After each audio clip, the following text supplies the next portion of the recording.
Yung mga nakita talaga natin na connected sa contractor, sila naman nag-post nun online, di ba? So, bigyan natin sila ng atensyon kung gusto nila.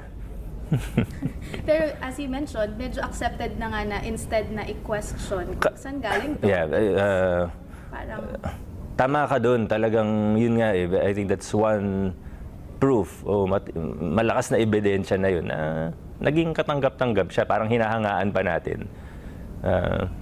I guess everything that's happening now for the better. I think it's all for the better. Papaisip na tayo ngayon, di ba? Pag may nakita na tayo, pinagmamalaki yung travels, luxury cars, nasa yate nagpa-party, gano'n. At least, papaisip tayo. Papaisip na tayo. Kasi ako, marami naman akong kakilalang mayayaman, may malalaking negosyo, pero hindi naman ganun.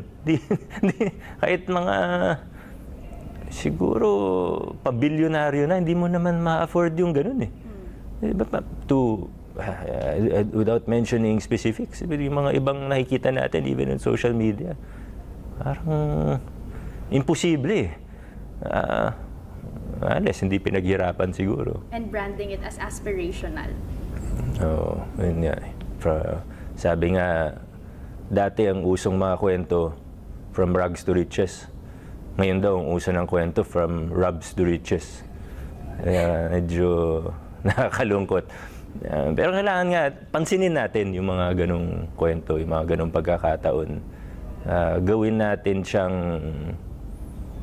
hindi normal at gawin natin siyang hindi nakaka-inspire.